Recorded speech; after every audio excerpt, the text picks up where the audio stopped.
एसडीटीए Bhagalpur is back again. देखिए मित्र, पर्यावरण अध्ययन के अति महत्वपूर्ण प्रश्नों को सबसे पहला प्रश्न है कक्षा 5 का समीर क्या कर रहा है, अक्सर समय पर पर्यावरण अध्ययन की शिक्षिका के पास दत्त कार्य यानी होमवर्क जमा नहीं करता है। इससे निपटने का सबसे सर्वोत्तम सुधारात्मक उपाय कहा जा रहा है। तो क्या उपाय है? क्या अभिभावक को कंप्लेन करना, प्रधानाचार्य को कंप्लेन करना, बच्चे के निगेटिव पक्ष जिससे बच्चा हतोत्साहित हो जाए, ऐसा कोई विकल्प का चुनाव ना करें। टेक्निकल रूप से टीएलएम मटेरियल से जोड़ करके बच्चे को सिखाएं। आखिर बच्चे में क्या त्रुटि है, बच्चा क्यों नहीं टाइम पर पूरा कर रहा है, इस चीज को जानने की निदानात्मक प्रयास तत्पश्चात उपचारात्मक प्रयास करना चाहिए। अर्थात विकल्प संख्या, इस बात के विषय में प्रधानाचार्य को सूचित करना। नकारात्मक बातें, बच्चे के विपक्ष में बातें। बाल केंद्रित शिक्षण प्रणाली है तो बच्चे के पक्ष में ना करेंगे बातें। उसे खेलकूद की कक्षा में जाने से रोकना। बताइए, खेल से शारीरिक, मानसिक, सामाजिक, राष्ट्रीय सारे विकास होते हैं जी। अनियमितता, इरेगुलरिटी का कारण का पता लगाइएगा और समीर को कंसल्ट वगैरह परामर्शन दीजिएगा। तो कितनी बेहतरीन बात है, 3 इज द राइट आंसर। उसकी अनियमितता के बारे में अभिभावकों के उसके द्वारा दिखे गए उदाहरण में गलत क्या है, एक नोट लिखना, यानी गार्जियन को कंप्लेन करना। तो हमारा 3 नंबर विकल्प हो जाएगा। यह पढ़ाते समय की कुछ समय के लिए खाद्य पदार्थों को किस तरह ताजा रख सकते हैं, अर्थात भोजन परिरक्षण, हाँ प्रिजर्वेशन, अपना चैप्टर भी दिया गया है फैक्ट्स के अंतर्गत। जैसे चावल वगैरह है तो उसे कटोरी को खुले बर्तन में, जैसे चावल है कटोरी को एक खुले बर्तन में रख करके पानी में तैरा देते हैं, जिससे पानी ठंडा ठंडा पानी रहता है। तो उसमें क्या होता है, चावल में जो भी बासी होना, स्टेल वगैरह होना, तो इसकी मात्रा घटने लग जाती है। उसे गीले कपड़े में लपेटता, धनिया वगैरह जो भी हरे पत्तेदार हैं, धनिया, उन सबको क्या करते हैं, लपेट देते हैं। उसे धूप में खुला फैला देते हैं, धूप में खुला फैलाते हैं। अब देखिए धूप में फैला रहे हैं तो अचार वगैरह को खुला फैलाते हैं। उसे छोटे छोटे टुकड़ों में काटती है और अंधेरे में रख देती है। अब ये कौन सी बात हुई, छोटे टुकड़े में काट करके अंधेरे में फैला देना। खैर, उपरोक्त तकनीक बी के लिए वह निम्नलिखित कौन पदार्थ की ओर संकेत कर रही है? देखिए बी के लिए तो गीले कपड़े में लपेटते हैं हरे धनिया को। 3 नंबर हमारा उत्तर हो जाएगा, है ना। चलिए दोस्त, नेक्स्ट देखते हैं। कक्षा 5 के विद्यार्थी को घर्षण यानी फ्रिक्शन पदार्थ पढ़ाने के लिए, यह प्रकरण मीन्स टॉपिक पढ़ाने के लिए शिक्षिका यह समझाने के लिए अनेक उदाहरण देती है। घर्षण हमारे कई उदाहरण के किस तरीके से उपयोगी हैं। तो पेन की नोक कॉपी पर जब लिखते हैं तो कैसे लिखावट होती है, घर्षण के कारण के बीच होने वाला घर्षण के कारण ही हम लिख पाते हैं। अच्छी बात है, ज़्यादा चिकना होगा तो पेन वगैरह फिसल जाएगी। हमारे जूतों और ज़मीन के बीच होने वाला घर्षण के कारण हम चल पाते हैं। ज़मीन और जूतों के बीच फ्रिक्शन एनर्जी होती है। ज़्यादा चिकनी सतह होगी तो ज़्यादा घर्षण बल लग जाएगा और फिसल जाएगा, बंदा गिरेगा धड़ाम से गपगपा करके। बात बुझे। ऊर्ध्वाधर रूप से फेंकी गई वस्तु घर्षण के कारण हमेशा हमारे पास ही वापस आती है, नहीं, गुरुत्वाकर्षण बल के कारण आती है ना। ब्रेक लगाने पर वाहन रुक जाता है, किस कारण से, घर्षण के कारण से। अब देखें, कहता है प्रश्न, कक्षा 5 के विद्यार्थी को घर्षण प्रकरण पढ़ाते समय शिक्षिका यह समझाने के लिए अनेक उदाहरण देती है कि घर्षण हमारे लिए कई तरीकों से उपयोगी है। ठीक, और प्रश्न में, अच्छा जी, प्रश्न में पूछा जा रहा है कौन सा गलत है, कौन सा गलत है, छूट गया है आपका। तो कौन सा गलत है, तो कौन सा गलत होगा दोस्त, यू नो वेरी वेल। क्या हो जाएगा हमारा उत्तर, yes, 3 is the right answer. चलिए अगले प्रश्न की ओर बढ़ते हैं। अगला प्रश्न है हमारा, पानी के साथ प्रयोग करते हुए ज्योति यह देखती है कि स्टील की खाली कटोरी पानी पर तैरती है, लेकिन लोहे की एक कील डूब जाती है। बातें वही, कल भी हमने बात की थी कि लॉ ऑफ फ्लोटेशन, उत्प्लावकता बल, आर्किमिडीज साहब का ना। अच्छा देखिए, ये कील है, यह पानी है। अब कील के द्वारा हटाया गया जो पानी का क्षेत्रफल होगा, वह यदि पानी भारी है तो इसको डूबने नहीं देगी। तो क्षेत्रफल कील का हल्का होगा, वह तैरेगा। घनत्व कील का, डेंसिटी यदि कम होगा तो वह तैरेगा। और पानी का घनत्व अधिक होगा, पानी का भारीपन, भार अधिक होगा, तो कील तैरेगी। यही कॉन्सेप्ट तो लागू होता है सभी जगह। अब देखें, लोहा पानी की तुलना में हल्का है, लोहा पानी की तुलना में लोहा पानी की तुलना में यदि हल्का है तो क्या होगा, वह तैरेगा। तथा स्टील पानी की तुलना में भारी है, स्टील पानी की तुलना में भारी है। यह प्रश्न क्या है, स्टील की खाली कटोरी पानी पर तैरती है, खाली कटोरी, लेकिन लोहे की कील डूब जाती है, तो लोहे का भार अधिक है ना, एक विकल्प गलत। स्टील की कटोरी पर लगने वाला बल उसके भार की तुलना में ज्यादा है, किसके भार की तुलना में, अर्थात स्टील की कटोरी पर जो बल लग रहा है, पानी का बल, उसके भार की तुलना में ज़्यादा है। पानी का वजन, भार ज़्यादा है, अच्छी बात है। जबकि लोहे की कील पर लगने वाला बल उसके भार की तुलना में कम है, उसके भार की तुलना में कम है। चलिए जी, अब आप समझ चुके हैं, हमारा उत्तर हो जाएगा 2 नंबर। यानी पानी का वजन अधिक है और स्टील की कटोरी का कम है, लेकिन ठीक इसके उल्टे लोहे की जो कील है उसका वजन अधिक है और पानी का वजन कम है, तो यह डूब जाता है और स्टील की कटोरी तैरती रहती है। 2 is the right answer. Next number प्रश्न, वायु प्रदूषण यानी आपका एयर पॉल्यूशन टॉपिक पढ़ाया जा रहा है, प्रकरण। पढ़ाने के लिए 4 अलग अलग विज्ञान शिक्षक, 4 तरह की अलग शिक्षण पद्धति, अलग अलग टीचर हैं, अलग अलग शिक्षण मेथड का प्रयोग करते हैं। निम्नलिखित में कौन सी पद्धति सबसे ज्यादा उचित होगी? तो देखिए, सबसे ज्यादा उचित क्या होगा, तो आप बच्चों को प्रकरण पूरा करने के बाद अभ्यास में दिए गए प्रश्नों के उत्तर लिखवाना। उत्तर, प्रश्न वगैरह के बारे में बच्चे से खुद से चिंतन करना तब सही होता, लेकिन उत्तर का डिट्टो छपाई तो यह बेहतरीन नहीं होगा। विद्यार्थियों को वायु प्रदर्शन पर वृत्त चित्र दिखाना इस प्रकार से, यहाँ फैक्ट्री दिखा दिया गया, कई भागों में बांटा गया, इन इन तरीकों से चिमनी से निकला काला धुआं आदि, तो ये सारी चीजें वृत्त चित्र में पाए चार्ट के माध्यम से दिखाया जा रहा है। अच्छी बात है। विद्यार्थियों से कहना वे दीपावली से पहले और बाद के वायु के नमूने, देखिए थोड़ा जटिल कार्य हो जाता है ना, कि बच्चे जो है नमूना इकट्ठा करेंगे पहले का, दीपावली से पहले, फिर बाद में उनकी गुणवत्ता का अध्ययन करते हुए निष्कर्ष को सारणीकृत करें। सभी बच्चे नहीं कर पाएंगे, यह जटिल कार्य हो जाएगा। सरल कार्य करवाएं बच्चे को। विद्यार्थियों को पाठ्यपुस्तक से में से प्रकरण का सस्वर पठन करने के लिए कहना और संकल्पना शब्दावली का, शब्दावली, वोकैबुलरी, रट्टाफिकेशन, अर्थ स्पष्ट करना, यह भी हमारा गलत होगा। स्वस्वर पठन से क्या होगा, यानी किताब को पढ़ देना, रट्टा लगा देना, तो यह भी हमारा नहीं होगा विकल्प। 2 इज द राइट आंसर। बहुत सारी किताबों में आप 3 नंबर पाएंगे, लेकिन ऐसा नहीं है। समावेशी कक्षा में सब बच्चों का ख्याल रखना है, सब बच्चे जिस कार्य को कर पाए वैसा ही विकल्प चुनना है। 2 is the right answer. Next, एक शिक्षिका तनावग्रस्त, चलिए डिप्रेशन बच्चे की पहचान करती है। जो बच्चा व्यवहार प्रदर्शित करता है, क्या निम्नलिखित आक्रामक व्यवहार, पढ़ाई में पूर्ण एकाग्रता है, तब बच्चा तनावग्रस्त है ही नहीं, यह तो नहीं होगा। बहुत बात करना यह तो बच्चों का स्वाभाविक लक्षण होता है, यह कोई विकार थोड़े है। हाइपर एक्टिविटी, यस, अति सक्रियता, ये क्या है? Attention deficit hyper activity, ADHD, deficiency, अर्थात न्यून अवधान अति सक्रियशालिता विकार, और यह एक प्रकार का विकार है। तनावग्रस्त है बच्चा, टेंशन में है ना, तो व्यवहार प्रदर्शित करेगा कैसा? 4 नंबर जैसा भी व्यवहार प्रदर्शित करेगा। एक शिक्षिका तनावग्रस्त बच्चे की पहचान कर सकती है। अच्छा, आक्रामक व्यवहार भी तो कर सकता है बच्चा, क्योंकि टेंशन में है जब बच्चा निम्नलिखित व्यवहार प्रदर्शित करता है। हाइपर एक्टिव, यह एक प्रकार का क्या है? अधिगम अक्षमता है। 4 नंबर अधिगम अक्षमता है, लर्निंग डेफिशिएंसी है। और तनाव, आक्रामक व्यवहार कब होता है? जब कोई भी व्यक्ति टेंशन में हो, तनाव में हो। हाँ जी, यहाँ पर हमारा 1 नंबर उत्तर हो जाएगा। 1 नंबर उत्तर हो जाएगा। आक्रामक व्यवहार, दूसरे बच्चों से चिड़चिड़ाहट, लड़ाई झगड़ा करना, मम्मी पापा आदि के साथ चिड़चिड़ाहट का व्यवहार। बच्चा डिप्रेशन में, एग्जाम के तनाव से ग्रसित है, हो सकता है कॉन्सेप्ट नहीं क्लियर हो पा रहा है उसका, और यह जो हाइपर एक्टिविटी, यह जो है आपका, यह क्या है? अधिगम अक्षमता है, जबकि डिप्रेशन की बात पूछी जा रही है। 1 will be the right answer. Next, अभिभावक शिक्षक अंतःक्रिया, चलिए जी, पेरेंट्स टीचर्स मीटिंग वगैरह भी होती है, तो अंतःक्रिया को रिलेशन को उपलब्ध कराने का मुख्य उद्देश्य क्या है? तो विद्यालय में हो रहे क्रियाकलाप, एक्टिविटी के बारे में जानकारी को साझा करना, एक दूसरे से अभिभावकों से क्या करना? शेयर करना। क्या यही एकमात्र लक्ष्य है कि जानकारी दिया जाए अभिभावक को? पुनर्बलन यानी रीइंफोर्समेंट, और सुधार के लिए, देखिए सुधार के लिए बच्चे की योग्यता और कमजोरी के बारे में चर्चा करना। कितनी बेहतरीन बात है, बच्चे को सुधारना है ना जी। 1 नंबर से बेहतरीन आपका 2 नंबर है। एक दूसरे के साथ सामाजिक संबंध विकसित करना, यह भी आपका है। लेकिन अंतःक्रिया कैसा? अभिभावक और शिक्षक के बीच, अभिभावक से जो मीटिंग करते हैं, बच्चे में त्रुटि हो रही है, आप भी थोड़ा ध्यान दें, इस तरह से करना चाहिए। अच्छा, नहीं, मेरे बच्चे को सीखने में इस प्रकार दिक्कत होती है, आप ना सर इसको ऐसे समझाएंगे तो यह बेहतर समझेगा। ये सब वार्तालाप होती है पेरेंट्स टीचर्स मीटिंग में।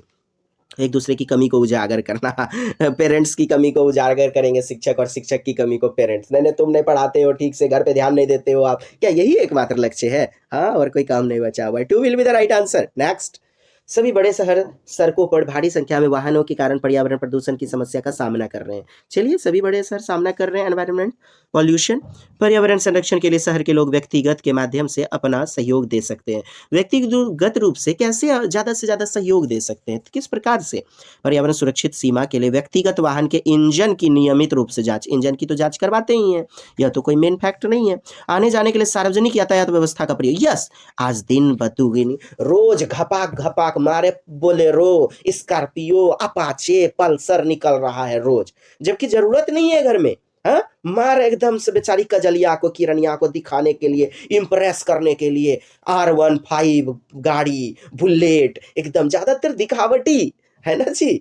मतलब सार्वजनिक वाहन, टेम्पू, बस आदि का प्रयोग किया जाए, इससे पर्यावरण प्रदूषित होने से बचेगा और यह दमदार विकल्प होगा।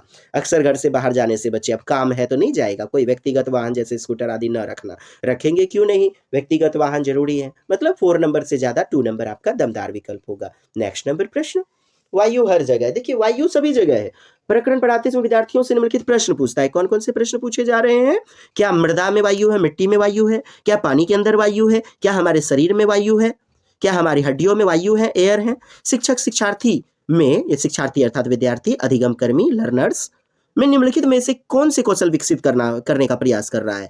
तो बच्चे सोचेंगे, चिंतन करेंगे, है ना, बच्चे चिंतन करेंगे, विचार करेंगे, तो चिंतन कौशल, सृजनात्मकता, क्रिएटिविटी, प्रश्न पूछे जा रहे हैं, बच्चे चिंतन करेंगे, सोचेंगे, और हमारा क्या हो जाएगा? 2 will be the right answer.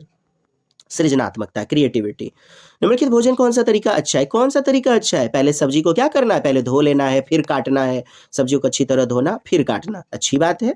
सब्जियों को काटना तब चलते पानी में धोना गलत बात है, इससे उनके तत्व, बहुमूल्य तत्व निकल जाते हैं। सब्जियों को काटने, हम एकदम दुखनी माँ को बोले बात बुझे, बड़का एकदम पढ़ी लिखी के आइलो अच्छा लगे एकदम से। आलू वगैरह पहले हम काटबे तब धोबे, है सब धंधा बोलते बोलते पुराने लोगों को, कुछ लोगों को समझाते समझाते थक गए। तो यह तो आपका गलत हो जाएगा। सब्जियों को काटने और पकाने से पहले कुछ समय के लिए धूप में रख देना। धूप में रख देने से तो और उनका तत्व खत्म हो जाएगा। बैक्टीरिया नष्ट करने के सब्जियों को गहरे तलने, ज़्यादा तलना नहीं चाहिए, इनसे भी उनके बहुमूल्य तत्व, पोषक तत्व खत्म हो जाते हैं। 2 will be the right answer, sorry 1 will be the right answer. चलिए, नेक्स्ट नंबर प्रश्न है, ईवीएस की शिक्षिका, वायु टॉपिक है, प्रकरण मतलब टॉपिक को पढ़ाने के समय यह प्रदर्शित करती है कि वायु में भार होता है, वह जगह घेरती है, मतलब वायु में वजन होता है ना, वेट होता है। उसके सहयोगी इस उद्देश्य क्रम के 4 भिन्न गतिविधि सुझाते हैं, 4 अलग अलग गतिविधि, 4 अलग अलग गतिविधि। देखें, पहला विकल्प, खाली उल्टा बीकर पानी की सतह के ऊपर रखें। जैसे यह टब है, इसमें पानी भरा हुआ है, इसमें आप उल्टा ग्लास रखिएगा तो वह पानी धकेल देता है, पुश कर देता है पीछे की ओर। तो इससे क्या पता चलता है? पानी सभी जगह है, ग्लास में पानी, हवा भरा हुआ है, हवा सभी जगह है, और इस प्रकार बच्चे आसानी से समझ पाएंगे। एक तो बढ़िया है, उसे नीचे धकेलें, तो धकेलने के बाद क्या होता है? प्रेशर लगता है। स्ट्रॉ के माध्यम से जूस को निकाला, पाइप वगैरह होता है ना, तो पाइप से जूस को निकालने में, इससे बच्चे ज़्यादा बेहतरीन ढंग से नहीं समझ पाएंगे। गुब्बारे में हवा भरना, गुब्बारे में हवा भर दिया, तो गुब्बारे में हवा भरना, इसके माध्यम से भी पता किया जा सकता है। 2 भरे हुए गुब्बारे एक छड़ के, यस, यह तीसरा विकल्प 4 में समाहित हो गया, इंक्लूड हो गया। कहता है 2 गुब्बारा, चलिए दोनों साम्यावस्था, यानी एक जैसा, यानी एक बराबरी में लाइए साम्यावस्था में, तब किसी एक गुब्बारे को फोड़ दीजिए, इसको बुड़ूम, तो इसको धक्का देगा, उसमें अंदर भरा हुआ हवा, इससे क्या होगा? पता चलेगा बच्चे को कि इसके अंदर, हवा के अंदर वजन होता है, भारीपन होता है, तभी तो इसको धकेल दिया, पुश कर दिया। तो इस गतिविधि से भी आप वांछनीय परिणाम, वांछनीय अर्थात जरूरत वाली, हाँ, और अवांछनीय जो जरूरत नहीं है, जो नॉट बेनिफिशियल है, नॉट गुड, तो अवांछनीय और वांछनीय आपके ईवीएस में काफी पूछे जाते हैं। प्रदर्शित करेंगे किस माध्यम से? ए और डी के माध्यम से। 2 will be the right answer. Next number प्रश्न, एक विज्ञान शिक्षिका श्वसन, रेस्पिरेशन प्रकरण टॉपिक पढ़ाने के बाद परीक्षा का आयोजन करती है। परीक्षा का आयोजन हुआ, यह देखती है कि अधिकांश विद्यार्थी श्वसन और सांस लेने के बीच अंतर को नहीं समझते हैं। लीजिए, यह किसके कारण हो सकता है? तो टीचर की संकल्पना को प्रस्तुत करने की विधि में दोष है ना, वह कक्षा में प्रभावी तरीके से संबंधित संकल्पना को व्याख्यायित नहीं कर सकी। कितनी बेहतरीन बात है, टीचर जी की गलती है, इतना ही जाने, ना कि बच्चे की गलती। यदि बच्चा नहीं सीख रहा है तो टीचर का दोष है, व्यवस्था का दोष है, शिक्षण व्यवस्था 1 नंबर बेहतरीन। वह उनकी कक्षा अध्यापिका नहीं है तो आ क्यों गई पढ़ाने? वह विद्यार्थी प्रश्न को सही तरीके से नहीं समझ सके, अनुशासनहीनता। लीजिए, बच्चे के विपक्ष में नहीं चुनना है, चाइल्ड सेंटर्ड एजुकेशन है ना दोस्त। तो बच्चा भगवान है, बच्चे के आधार पर ही शिक्षा होनी चाहिए, उसकी निगेटिव बातों वाला विकल्प कभी ना चुने। शिक्षिका की कक्षा में प्रायः बहुत बातचीत चलती रहती है, गलत बात है। 1 आंसर।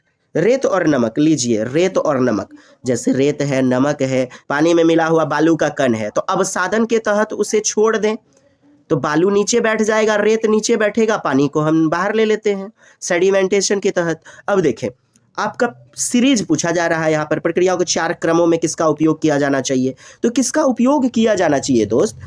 अवसादन, पहले सेडिमेंटेशन, फिर निस्तारण, फिर निस्यंदन, यो है यहाँ पर निस्यंदन, फिल्टर करना, निस्यंदन फिल्ट्रेशन, और वाष्पन वेपोराइजेशन। इन प्रक्रियाओं का आप प्रयोग करेंगे। हाँ जी, 4 नंबर आपका उत्तर हो जाएगा। नहीं समझे? खैर, कक्षा में देखेंगे तो बेहतरीन ढंग से समझेंगे। अवसादन, निस्तारण ये आपके सीरीज के अंतर्गत आते हैं, इनका प्रयोग किया जाता है पृथक करने के संदर्भ में, अलग करने के संदर्भ में। हाँ, चलिए अगला प्रश्न। रेखा की माँ डैश के लिए रोजाना तालाब से लाए पानी में फिटकरी CaOCl2 sorry H2SO4 Al2SO4 whole 3 into 24 H2O Al2SO4 whole 3 into 24 H2O, फिटकरी पोटास एलम भी जिसे बोला जाता है। तो पानी में ब्लीचिंग पाउडर डाल देते हैं या तो फिटकरी डाल देते हैं। वह क्या करता है? जो रोगाणु पानी को रंग रहित करने के लिए, रंग रहित यानी कि रंग मतलब उसका कलर हटा देने के लिए, यह हमारा लक्ष्य होता है क्या?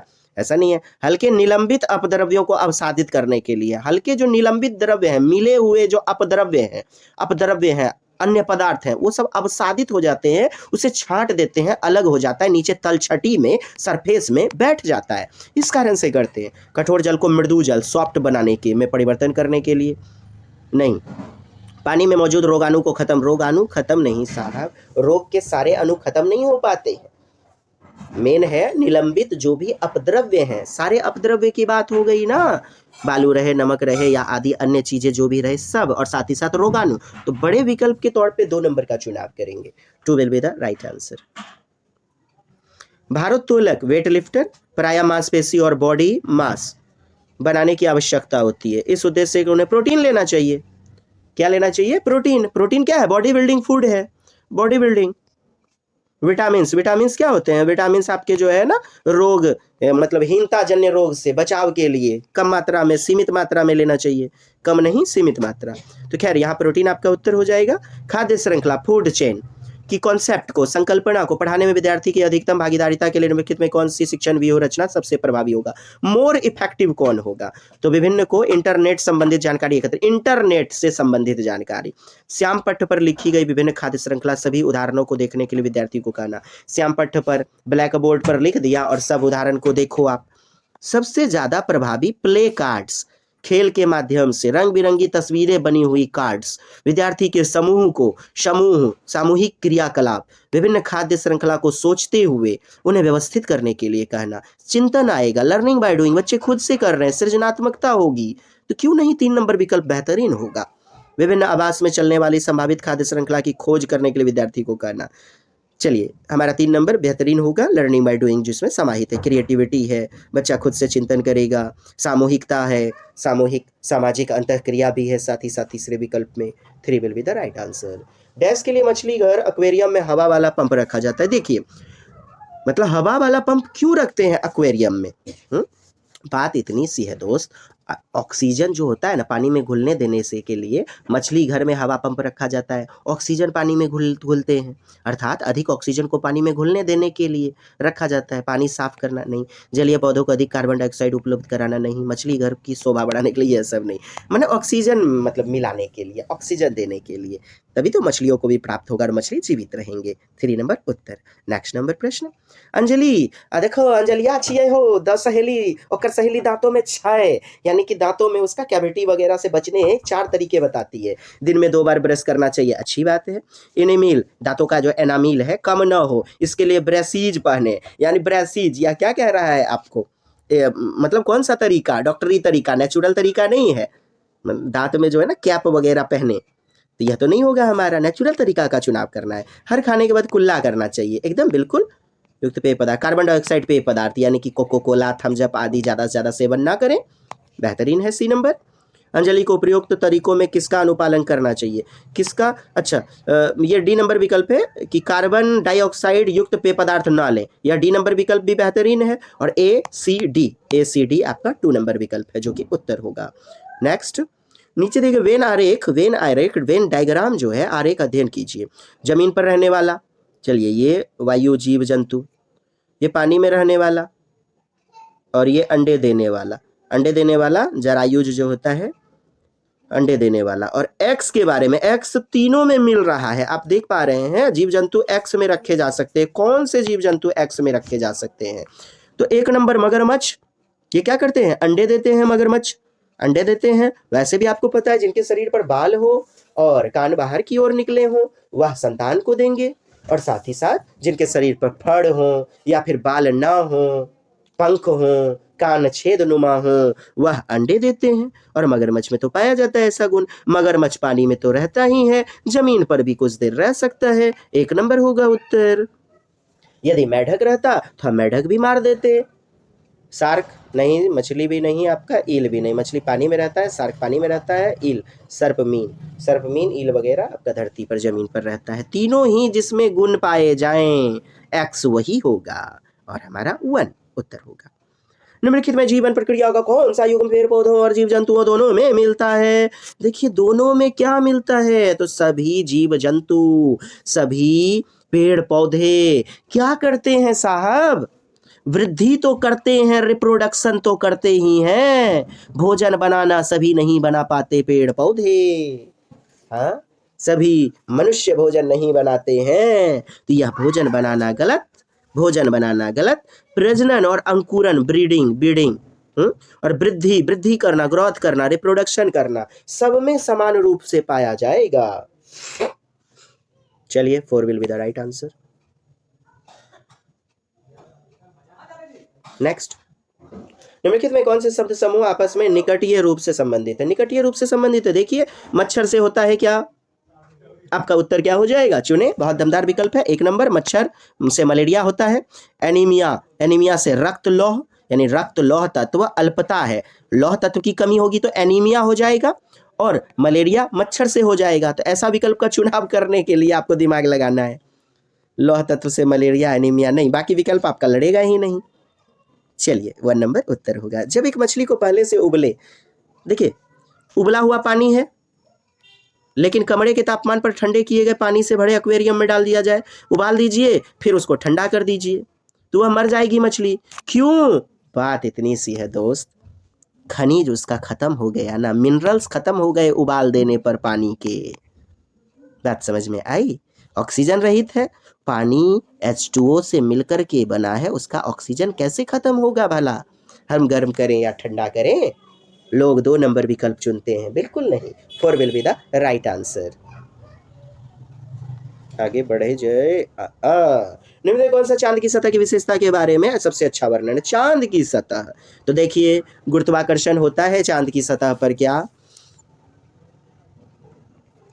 नहीं होता है, हवा नहीं होती है, अरे हवा तो होती है, यह तो गलत है, पानी नहीं, पर्याप्त हवा, पानी नहीं होती है, चांद की सतह पर पानी नहीं होती है, पर्याप्त हवा, पानी नहीं होती है, गहरे गड्ढे, हाँ जी गहरे गड्ढे होते हैं, ऊंचे पहाड़ होते हैं, बढ़िया है, हवा नहीं, गुरुत्व नहीं, पानी नहीं, ऊंचे पहाड़, हवा नहीं, ग्रेविटेशन नहीं होता है, ग्रेविटेशन गुरुत्वाकर्षण 1/6 होता है पृथ्वी का, गुरुत्वाकर्षण कैसे नहीं होता है, गलत, 3 नंबर हमारा उत्तर हो जाएगा, पानी नहीं, गहरे गड्ढे, ऊंचे पहाड़। नेक्स्ट, आरती एक है, देखिए होगा आरती देवी जी है, और कोई है जो भी सुन रहे हैं सभे को नमन प्रणाम। आरती जी कहती हैं एक पोस्टर पर एक बीमारी की रोकथाम से संबंधित निम्नलिखित सावधानियां पड़ती हैं, हाँ तो क्या करेंगे, रोकथाम से संबंधित निम्नलिखित सावधानी पड़ती है। अपने आसपास पानी को जमा ना होने दें, बहुत बढ़िया बात है, इससे मच्छर वगैरह जो है ना अंडे नहीं देंगे। पानी के बर्तनों, कूलर और टंकी को साफ रखें, हाँ जी। तेल का छिड़काव करें, तेल का छिड़काव करने से क्या होता है, घासलेट मच्छर मतलब किरासन का तेल डालने से ऑक्सीजन रहित हो जाता है, ऑक्सीजन का लेयर से संचार टूट जाता है, जिस कारण प्रजनन करने में दिक्कत होती है, मच्छर वगैरह धीरे धीरे समाप्त। चलिए मच्छरों के बारे में है, यदि कुछ जगहों पर पानी इकट्ठा हो, अंडे देने जाते हैं तो तेल का छिड़काव करें। चलिए, स्वयं के बचाव के लिए जाली का प्रयोग करें। जाली का प्रयोग करें, स्वयं के बचाव के लिए जाली का प्रयोग, माने मच्छरदानी का प्रयोग करना चाहिए। हाँ, मच्छरदानी का प्रयोग करना चाहिए। चलिए हो दे बतापी तोर लोग, आगे देखल जाए। इसका उत्तर मिल गया? हाँ जी मिल गया। तो मिल गया तो मार दीजिए ना उत्तर जल्दी से। का 1 नंबर उत्तर होगा आपका। डेंगू, मस्तिष्क ज्वर, एन्सेफलाइटिस, चेचक होगा, मलेरिया होगा। मलेरिया तो आपके मच्छरों से ही फैलता है। डेंगू, आई फ्लू नहीं, टाइफाइड, हैजा, हैजा दूषित पानी से फैलता है। यस। आरती, एक पोस्टर पर एक बीमारी की रोकथाम से संबंधित सावधानी पड़ती है, तो पोस्टर का उद्देश्य डैश के बारे में जागरूकता प्रदान करना है। तो ये सारे जो है ना लक्षण क्या जी?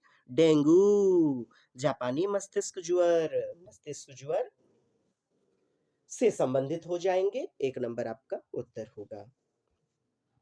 चेचक के कारण आपका 2 नंबर तो कट जाएगा। 1 will be the best answer.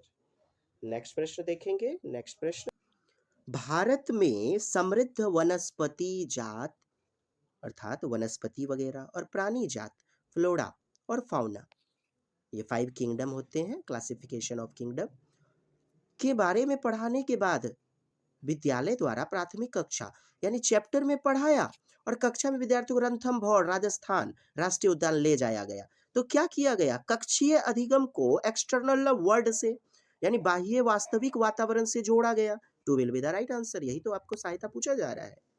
Next, कक्षा में पोषण न्यूट्रिशन चैप्टर का परिचय अधिक शिक्षक को देने के लिए एक शिक्षक को क्या करना चाहिए? तो क्या करना चाहिए साहब? पोषक तत्वों से भरपूर विभिन्न भोजन के उदाहरण देने चाहिए या फिर विद्यार्थी को अपने टिफिन बॉक्स खोलने और उसकी सामग्री भोजन को देखने के लिए कहना चाहिए तथा बाद में शिक्षक को व्याख्या एक्सप्लेनेशन करना चाहिए। चलिए, हमारा उत्तर क्या हो जाएगा यहाँ पर? तो क्या करेंगे हो? खाद्य सामग्री के बारे में यदि केवल पढ़ाना है तब तो 2 नंबर विकल्प बेहतरीन उत्तर होगा। लेकिन बच्चों को उदाहरण दे करके बोर्ड पर लिखते हुए, बच्चों को समझाते हुए, अन्य उदाहरण देते हुए पोषकता संबंधित भोजन बताने के लिए पोषक तत्वों से भरपूर विभिन्न भोजन का उदाहरण, आगमन विधि, उदाहरण दे करके नियम बताना, तब आपका बेहतरीन होगा। उदाहरण दे करके तब टिफिन बॉक्स खोलने कहिएगा तो बेहतरीन उत्तर होगा। यहाँ तीसरा विकल्प आपका दमदार उत्तर होगा। नेक्स्ट, शामिल करना इंगेज। देखिए 5 ई जो होते हैं, 5 ई 5 ई जो होते हैं यानी आपका शामिल करना, ई इंगेज करना, बच्चे को क्या करना? एक्सप्लेनेशन करना, एलाबोरेट करना, इवैल्यूएशन, ये सारी चीजें होती हैं ना। 5 ई पहला जिसका अक्षर 5 ही ई है। तो इंगेज शामिल करना, प्रश्नों में शामिल करना, खोजबीन करना, बच्चे प्रश्न के उत्तर सोचने लग जाते हैं, तब व्याख्या करते हैं, विस्तार देना, एलेबोरेट करना, विस्तार देना, एलेबोरेट करना, टीचर तब उसे विस्तारित करके समझाते हैं, मूल्यांकन करते हैं कि कौन बेहतरीन ढंग से सीखे या नहीं सीखे। तो विज्ञान के प्रभावी शिक्षण से जुड़े 5 महत्वपूर्ण ईज हैं। हाँ जी, अंकुरन, ब्रीडिंग, हाँ, जर्मिनेशन के लिए आवश्यक स्थितियों का कॉन्सेप्ट संकल्पना से जुड़े व्यवहारिक अनुभव को विद्यार्थियों को उपलब्ध कराते समय एक विज्ञान शिक्षक उनसे निम्नलिखित गतिविधियां करने के लिए कहती है। कैसी गतिविधि? तो बीजों को रात भर पानी में डाल दो, उन्हें सूती कपड़े में लपेट दो, चना वगैरह को आप डालते हैं, गेहूं को डालते हैं, दिन में क्या होता है? अंकुरित हो जाता है। तो बच्चों ने क्या किया आखिर ऐसे क्रियाकलाप को करके? तो बच्चों ने शामिल किया और बच्चों ने दिन में उसे देखा और चिंतन किया, खोजबीन किया। 2 दिनों बाद बीजों का अवलोकन करें, उसमें आए परिवर्तन को रिकॉर्ड किया, पुस्तक पढ़ें और कार्यपत्रक का काम करें। ये सारी गतिविधि क्या किस और शामिल नहीं होते हैं? तो कौन से शामिल नहीं होते हैं? शामिल करना और मूल्यांकन करना, फिर व्याख्या करना और विस्तार देना। दूसरे विकल्प में 2 दिनों बाद बीजों का अवलोकन करें, उसमें आए परिवर्तन को रिकॉर्ड करें, अर्थात व्याख्या करना तो हो रहा है, विस्तारित करना, विस्तार करना, फिर उसके बाद मूल्यांकन भी हो रहा है, क्या? तीसरा विकल्प पढ़ें, पुस्तक पढ़ें और नीचे दिए गए कार्यपत्रक वर्कशीट को भरें, वर्कशीट का काम करें। तो वर्कशीट का काम करें अर्थात इवैल्यूएशन मूल्यांकन भी हो रहा है। दूसरा विकल्प, तीसरा विकल्प आपका हो रहा है, लेकिन शामिल किसको नहीं किया जा सकता है? तो खोजबीन करना, बच्चे को खोजबीन करने का मौका ज़्यादा नहीं मिलेगा, यहाँ एक्सपेरिमेंट करने की बातें हैं। मूल्यांकन तो हो ही रहा है कार्यपत्रक के आधार पर, और शामिल करना भी है, इंगेज करना, विषय वस्तु को शामिल करना। खोजबीन करने के कारण गलत होगा और यही नहीं हो रहा है। यदि तीसरा विकल्प नहीं रहता आपके पास, तब हम कहते हैं 4 will be the right answer positive अर्थों में, है ना दोस्त। यहाँ वर्कशीट को भी भरवाया जा रहा है, कक्षा में काम दिया गया, तब उस आधार पर मूल्यांकन होगा। और यहाँ क्या नहीं होगा? 4 नंबर उत्तर हो जाएगा। नेक्स्ट, एक कक्षा के अनुभाग यानी सेक्शन ए को पेट्रोलियम और कोयले के भंडार में रिक्तीकरण प्रकरण पढ़ाने के लिए मल्टीमीडिया कैप्सूल्स का प्रयोग किया जा गया, जबकि सेक्शन बी को ग्रीन बोर्ड पर आरेख बनाते हुए पढ़ाया गया। ग्रीन बोर्ड पर अर्थात मल्टीमीडिया बोर्ड वगैरह, ग्रीन बोर्ड वो कौन है जी, स्मार्ट बोर्ड वगैरह जो है, हाँ जी। बाद में यह पाया गया कि अनुभाग ओ के विद्यार्थियों ने एक बेहतर सीमा तक प्रकरण को समझ लिया। ऐसा होने का कारण यह हो सकता है कि ग्रीन बोर्ड एक अच्छी दृश्य सामग्री नहीं है, बहु उपागम दैनिक जीवन स्थितियों के अधिक नजदीक है।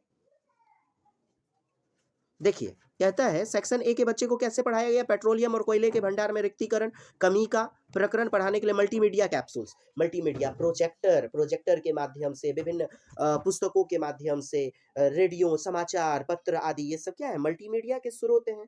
तो इससे रोचकता बच्चे की बढ़ेगी, बच्चे बेहतरीन ढंग से सीखेंगे, क्योंकि जबरदस्त टीएलएम मटेरियल के रूप में काम करेगा, तो दैनिक जीवन से जोड़ते हुए अधिक नजदीक है, अच्छी बात है। मल्टीमीडिया सामग्री का प्रयोग अपेक्षाकृत अधिक मितव्ययी है, मितव्ययी यानी कि खर्चीला कम होता है। दृश्य श्रव्य सामग्रियां बेहतर संधारण के लिए सभी इंद्रियों को शामिल करती हैं। तो टीचिंग लर्निंग मटेरियल जो होती हैं सभी इंद्रियों को शामिल करती हैं। 4 नंबर आपका उत्तर होगा।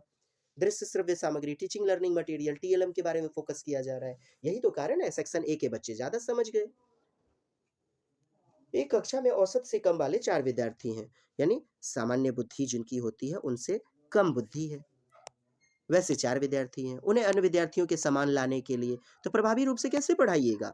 तो दोस्त सीधी सी तो बात है, उनके अधिगम के कमजोर क्षेत्र की पहचान कीजिएगा, उसके अनुसार सुधार कीजिएगा, अर्थात डायग्नोस्टिक कमजोरी का पता लगाना, फिर रिमेडियल अर्थात उपचार कर देना, सुधार कर देना। 2 will be the right answer. Next and last question, एक संतुलित प्रश्न बनाने के लिए लीजिए, प्रश्न बनाने की विशेषता कई बार बताया गया है। सबसे पहले क्या करना है? प्रश्न बनाने के निर्माण में डिजाइन तैयार कीजिए, रूपरेखा तैयार करना, फिर उसके बाद ब्लूप्रिंट तैयार करना, तब प्रश्न को लिखना, फिर एडिटिंग संपादन करना, फिर अंक वगैरह बैठाना, है ना। तो ये आपके हो जाएंगे, अंत में मूल्यांकन भी आप दे सकते हैं। 1 नंबर आपका उत्तर होगा। आज के लिए इतना ही दोस्त, आज के लिए इतना ही। बहुत बहुत धन्यवाद, आपका प्रेम मिला, स्नेह मिला।